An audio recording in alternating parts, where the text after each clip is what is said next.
Hello, dear listeners, and happy first day of Pride Month.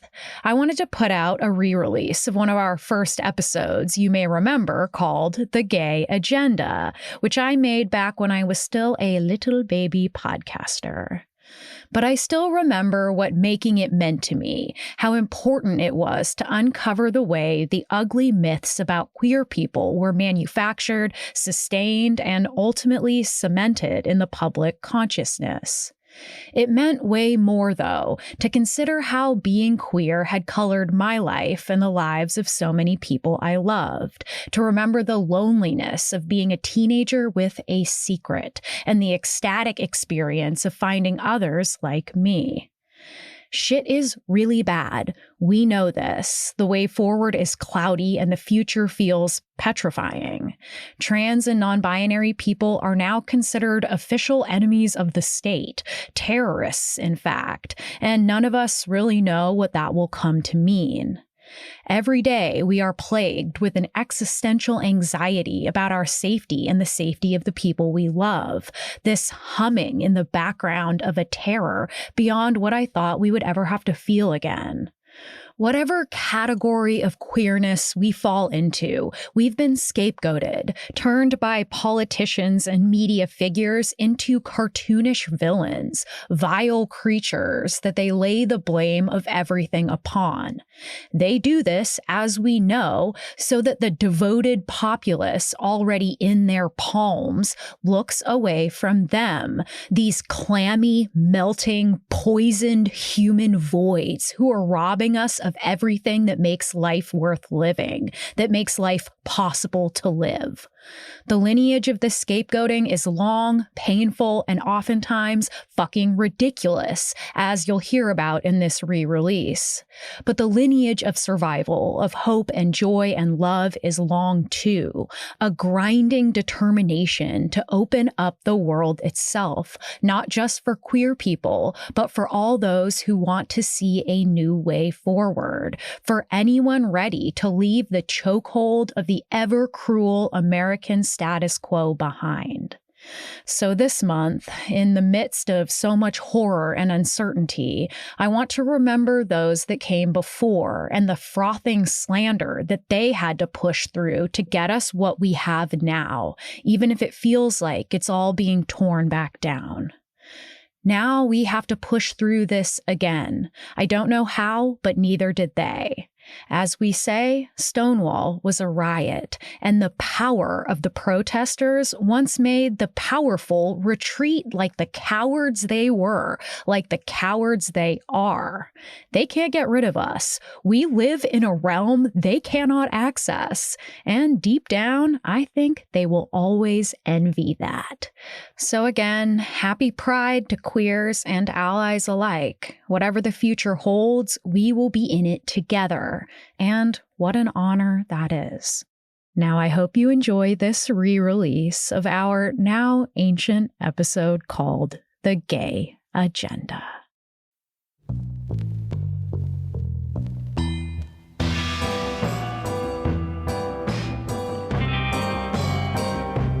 On this season, we'll be exploring the moral panics, urban legends, and conspiracy theories that shape our psychology and culture, and why we end up believing them.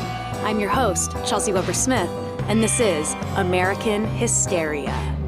And our pastor said that he would even burn the school rather than allow them to be taught the homosexuals.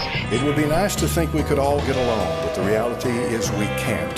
The homosexual lobby will not rest until they have silenced the last voice of sexual normalcy and punished the last surviving Christian.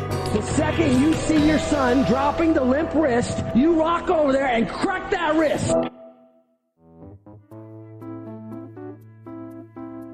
It's likely that most of us have at least some memory of the juiciest celebrity scandal of 1999, when, after spending his life in the closet, this children's entertainer was shamefully outed and held up to public scrutiny, flouncing about to both cheers and jeers. That flagrant homosexual was, of course, gender traitor and satanic secret agent, the flamboyant, shameless sodomite Tinky Winky, the purse-carrying purple Teletubby. As funny as gay Tinky Winky was then and still is, this real conservative outrage came on the tail end of a rash of explicit anti-gay videos and books that fashioned throughout the 1990s what we now call the gay agenda, a conspiracy theory that turned gays into active agents of moral destruction. These works consolidated and updated the image of the homosexual threat, an Illuminati-esque secret elite that planned to normalize homosexuality through indoctrinating and recruiting the young. Accused of using kids' shows in public schools to influence impressionable minds, the gay militants were aggressive, sexually deviant, sexually dangerous, secretly powerful agents of a massive conspiracy to bring down democracy, Jesus, God-fearing Christians, and the happy heavenly futures of their heterosexual children, which they believed could be suddenly struck gay by just the mere mention of homosexuality. But how exactly did the Christian right of the 1990s transform queer people, those who disproportionately face violence and bullying, job discrimination, depression, and suicide, into a national security threat? They borrowed from a long history of dark rumors and slander, of both religious and scientific misinformation, and a long history of organized efforts to rid America of this dangerous moral disease by any means necessary. You might even call it an agenda, one that started as the first Puritan settlers set foot on the easternmost shore, and one that rang in my queer little ears centuries later as I hoped nervously and in secret for proof that I wasn't alone. Teletubbies was a UK import, a technicolor world of rolling green hills and a baby-faced sun, a psychedelic home to 4 doughy aliens with TVs on their stomach and their own babbling, toddler-like language.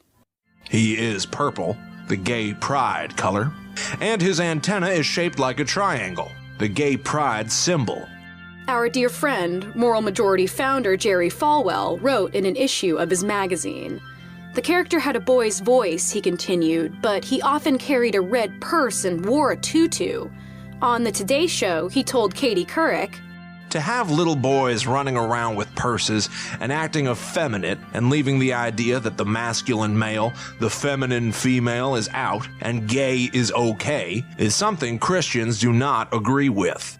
Tinky Winky's outing came a few years after a lurid video series titled The Gay Agenda was produced by the Springs of Life Ministries in California.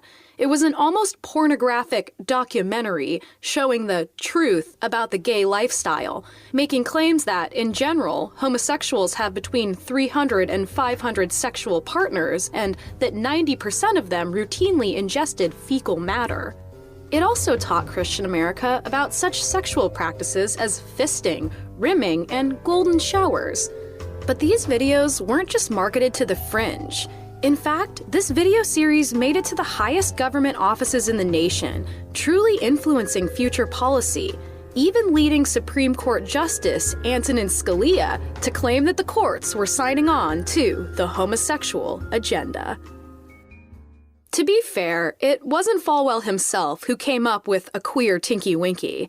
A well-known gay gossip columnist named Michael Musto had said in Entertainment Weekly that the Teletubby offered a great message. Not only that it's okay to be gay, but the importance of being well accessorized.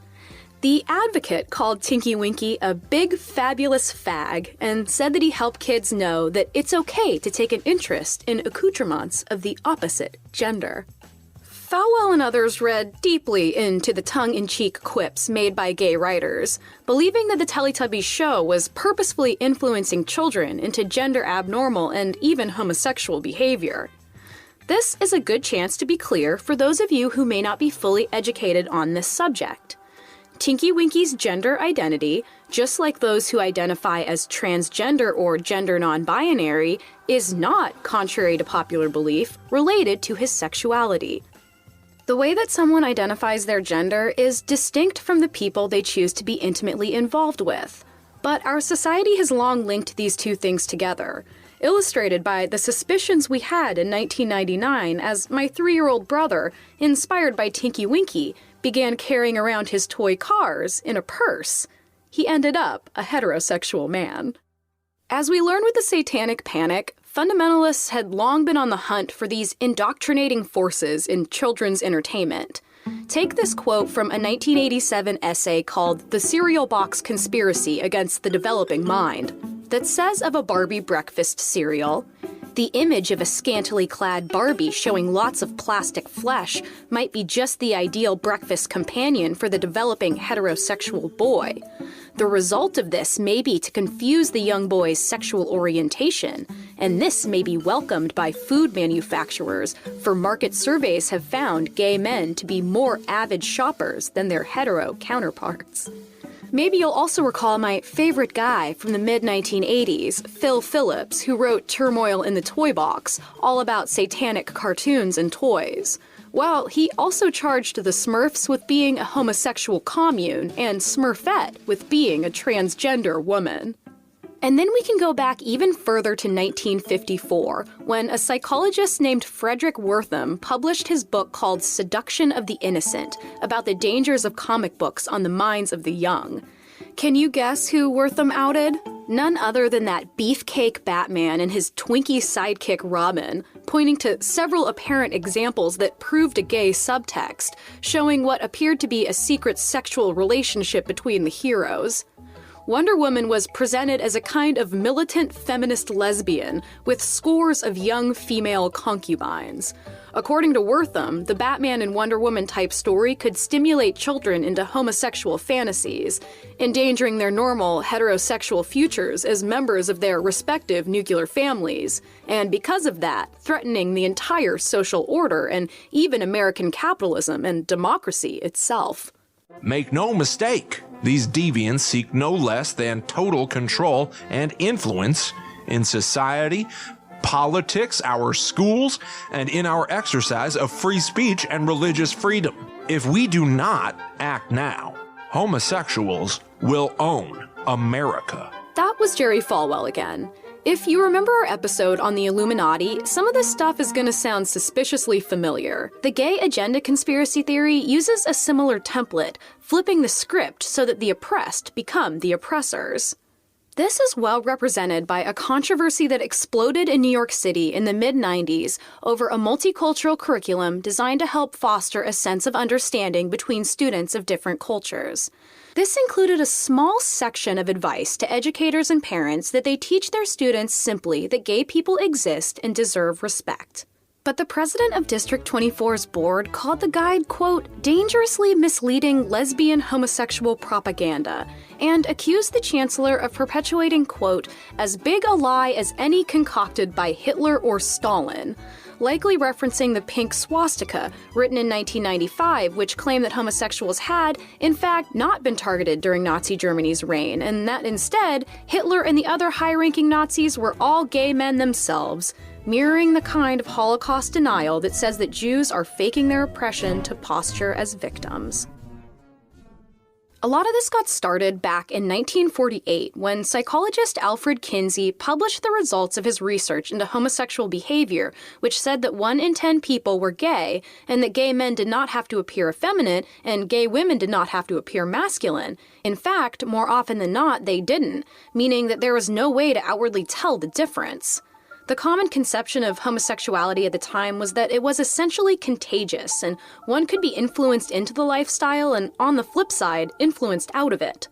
In 1952, scientists bolstered these religious fears when psychologists named homosexuality a pathology, and it was listed under the banner of sociopathic personality deviation.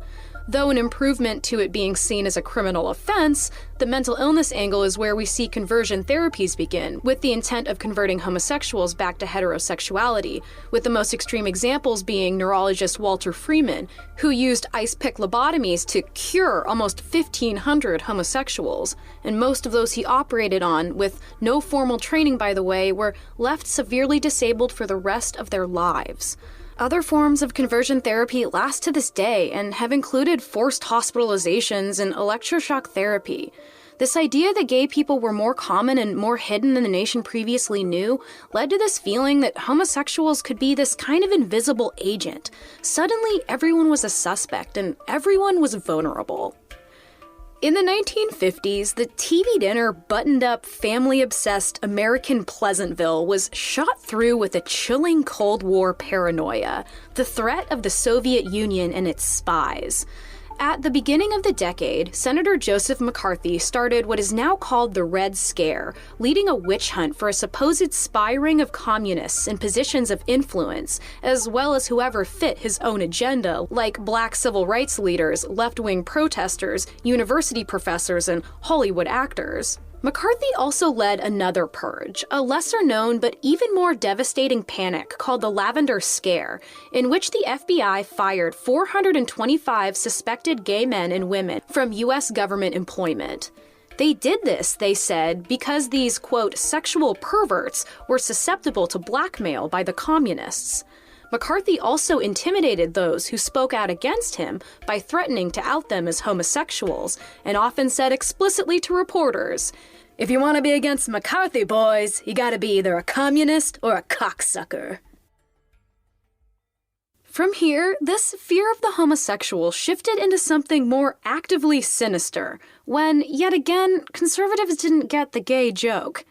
Anti-gay groups freaked out over the discovery of a collective of artists from the 1930s that called themselves the Homintern, a joke name inspired by a communist term called the Comintern, an organization who wanted to spread communism to the West. The Homintern, however, was just a friendly gathering of queer artists and writers who had a pipe dream of living open lives and helping others to live them too. But to those embroiled in Cold War anxiety, the existence of a Homintern signaled none other than, quote, an international homosexual conspiracy that mirrored the communist one, with the single goal of destroying traditional American values.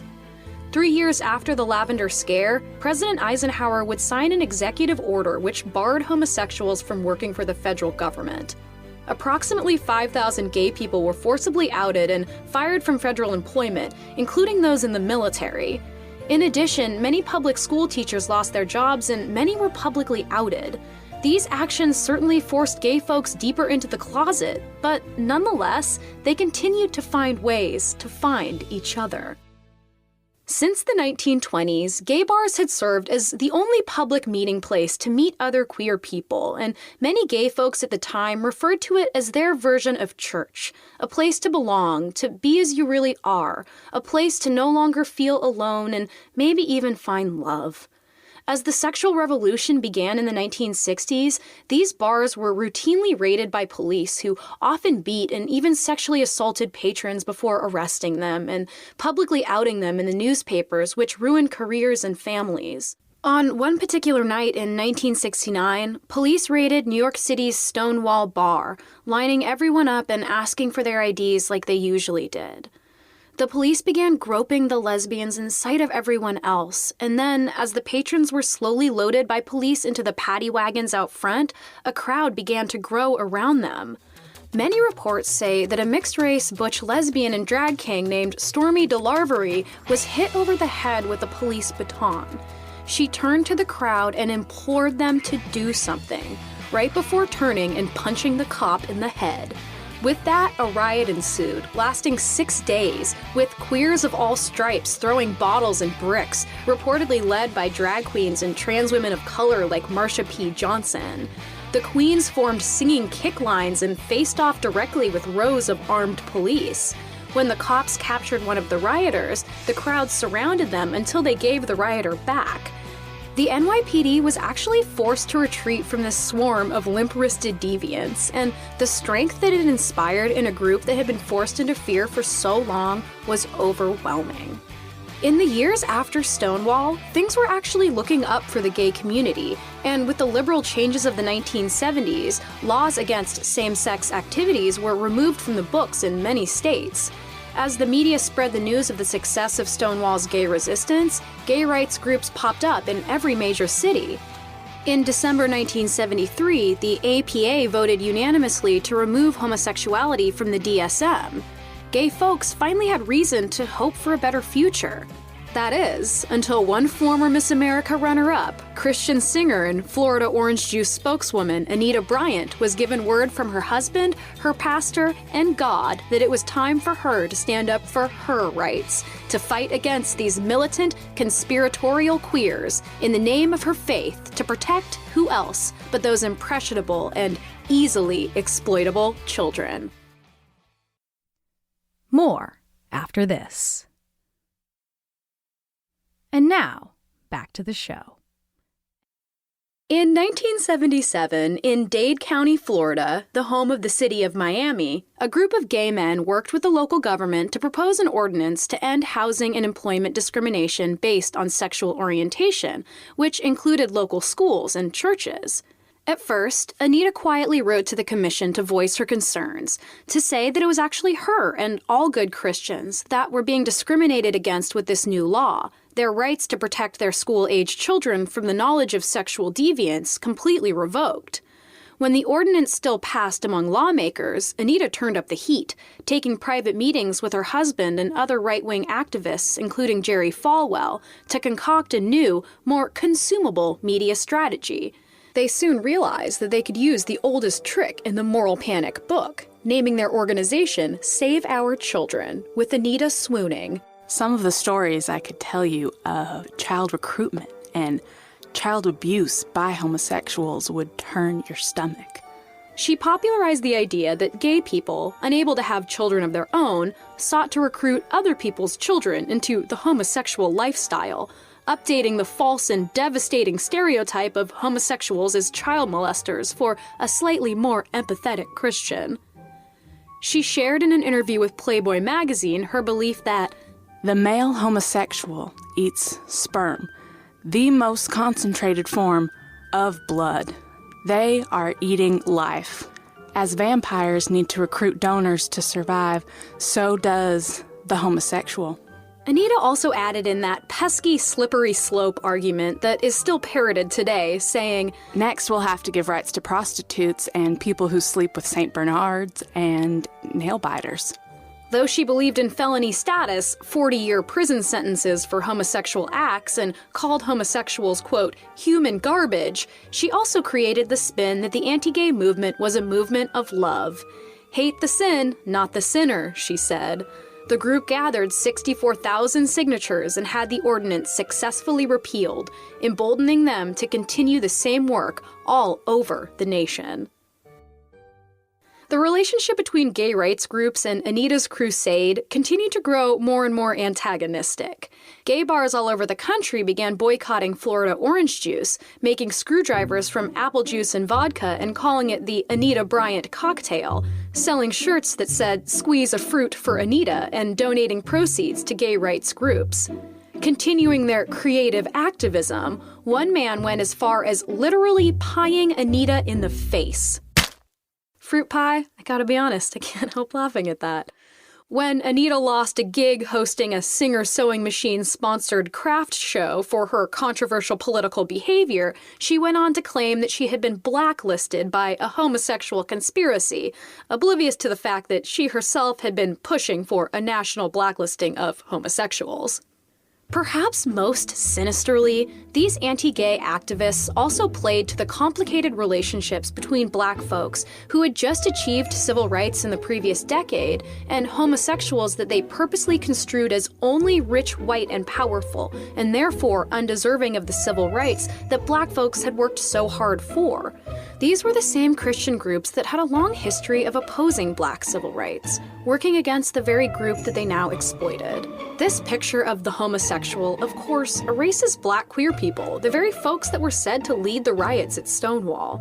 Through this lens, homosexuals already had the power they needed to protect themselves from their apparent discrimination, and instead they were looking for special rights. But why? Why would this group of people fake discrimination and spend so much time working for civil rights that they didn't actually need? It was simple, these early fundamentalists said. That's just what evil people do. They take more and more to satisfy a craven need for power, victimizing simple, honest Americans at every possible chance. It's just evil for evil's sake. These right-wing activists and authors that made up the moral majority would go on to have a huge influence on the Reagan administration during a humanitarian health crisis like the U.S. had never seen, and the picture they created of the homosexual, rich, powerful, militant, well-organized, sexually deviant, the unhappy, molesting, immoral recruiter of children, as well as the continued demand that gay people simply stay hidden, would inform the next decade in unforgivable ways. In one of the most appalling silences ever seen in this country, President Ronald Reagan did not address HIV or AIDS publicly until 1987, 6 years after doctors had named the virus, and 22,000 Americans, mostly gay men, had already died. It was called, by some in the moral majority, the gay plague. Jerry Falwell said it was God's punishment against homosexuals. Televangelist Pat Robertson started claiming that gay people were shaking hands with a special ring that pricked the skin of normal Christians to give them HIV. Why? Because, he said, and I quote, "People in the gay community, they want to get people." That news story broke the same year I started college, leaving a town behind where my best friend was the only other queer kid I knew about. Once I got to college, of course, I finally started to see that there were other people like me. I remember sitting and eating ice cream with an older gay man I had become friends with, one of my first gay mentors, and when the subject turned to my own sexuality, he told me kindly, but in no uncertain terms, being gay means being lonely. And I knew he was right, because the loneliness I had already felt, that I had felt growing up, stretching as far back as I could remember, before I even knew what made me different, was enormous. Sitting there, we were part of a long legacy of sadness, of depression and suicide, that some conservative Christians said was just the natural state of the homosexual, a sad, perverse, alien thing that chose this suffering and wanted to spread this suffering to others, just because we were that depraved. During the Industrial Revolution in America, when for the first time many people who lived rural lives had began traveling into the city to find new work opportunities, many gay people of the time suddenly realized they weren't alone and told psychologists of this previous rural loneliness when they truly believed they were the only person like this, the only gay person in the world. But when we look back to what this country was like before the white Puritans arrived on its eastern shore and slowly moved west, we see a very different picture of gender and sexuality. The Puritans left England to seek religious freedom, yes, but it was more about the freedom to be even more strict. They saw the British as being too lenient on homosexuality, which did hold a death sentence, but was also discussed in public, and they hated the fact that it was allowed to be talked about. From their own writings, when Puritans and Pilgrims arrived in the New World, they found a wide variety of same-sex relationships and gender variance among the different tribes they encountered, and unsurprisingly, they didn't like it. Writing about the Crow tribe, one horrified Puritan wrote, quote, "Men who dressed as women and specialized in women's work were accepted and sometimes honored. A woman who led men in battle had 4 wives and was a respected chief." There were many examples of two-spirit people, an umbrella term for an identity specific to certain tribes of a third gender that is of a sacred spiritual order. Kids who showed early signs of gender atypical behavior were encouraged to dress and perform the duties of the opposite gender to which they felt more aligned. Though all the tribes had unique perspectives on gender and sexuality, homosexual relationships weren't uncommon, and some tribes had 4 or more gender choices. Without generalizing too much, it's safe to say that the rigidity of the incoming Puritan philosophy was unimaginable to the indigenous communities. In a 1775 diary entry of a Puritan writing of a tribe he encountered in what is now California, he warns that, quote, "the sin of sodomy prevails among them more than in any other nation." And then that, quote, "there will be much to do when the holy faith and the Christian religion are established among them."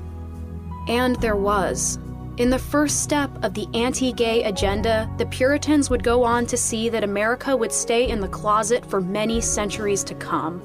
Indigenous Americans were frequently killed for sodomy and cross-dressing, and those among the Puritans who were caught engaging in those behaviors were beaten, branded, or exiled, and sometimes killed.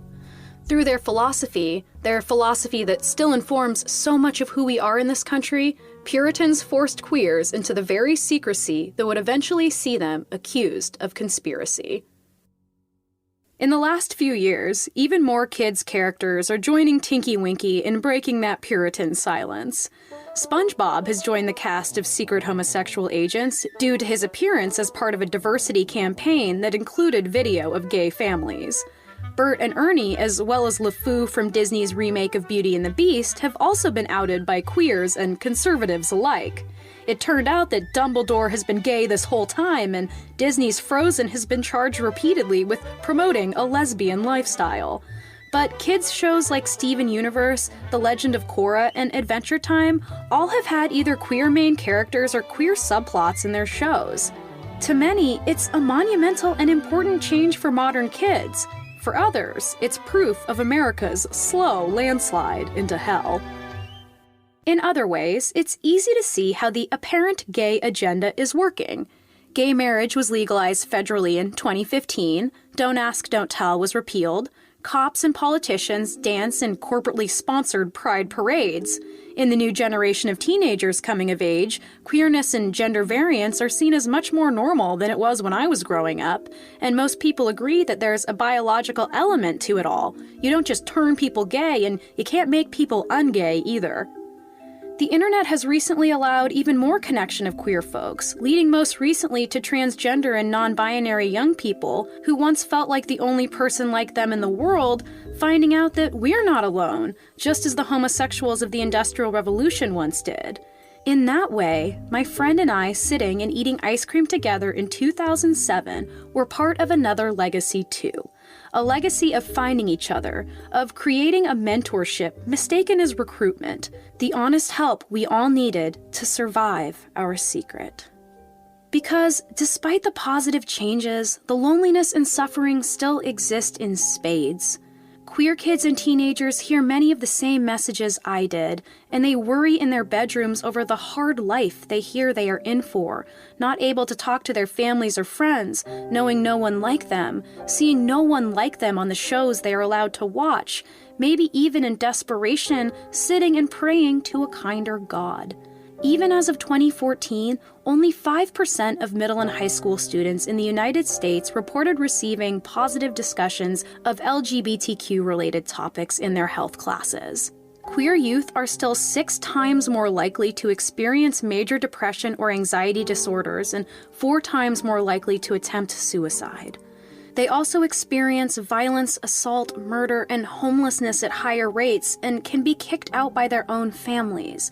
A far cry from how young Two-Spirit people were treated before the Puritans arrived.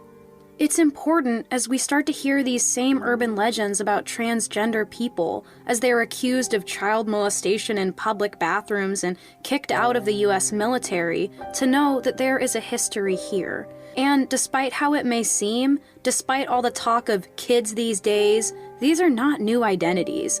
These are identities that were smothered out, and now, finally, the embers are starting to glow again. And so yes, part of our real gay agenda is to educate kids about LGBTQ issues and to normalize differences of sexuality and gender. We want them to know that they too are the normal ones, the ones adhering to natural ways of being, as homosexuality exists between thousands of animal species, including those most closely related to humans, and has existed in some form in cultures all over the world since the beginning of recorded history, and most certainly on this very land before the true conspiracy, the anti-gay agenda, began. Homosexual conduct and gender variance has long threatened that strict line between men and women, and by extension that clear difference in power. It does then, as those who feared the Comintern charged, question the institutions of power that we've inherited from the generations before us, and in turn, even the mention of the existence of the homosexual can force people to look beyond their own narrow reality, and for the most part, that pisses people off. But the thing is, Even in all this deafening silence, all this painful secrecy, we've always found ways to find each other, to fight to change the world for ourselves and for those that come after, to make our own communities. I still find them as I walk down the long cement stairs to a basement venue where on stage under a single light, a flawless drag queen lip syncs a mournful ballad until the record scratches, and then she breaks out into a celebratory pop song, and hundreds of gay secret agents dance themselves into their own ridiculous heaven, one where we are finally welcome. Many of us like to imagine what our lives could have been like if we had childhood guideposts even as silly as Tinky Winky to help us understand ourselves, to help us know that we weren't the only person like us in the world, and to help us know that we could accessorize however we wanted, that we could live in the gray areas, outside the binaries, that we can question these traditional values that shape our very human rights. That none of us are truly alone, that there are so many people like us and always have been, and that we can, despite all odds, build an existence as bright and vibrant and kind as the Teletubbies' Technicolor world.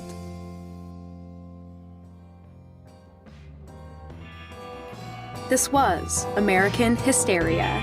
American Hysteria is written, hosted, and produced by me, Chelsea Weber-Smith, and produced and edited by Clear Como Studios, with voice acting by Will Rogers and Lily Ori.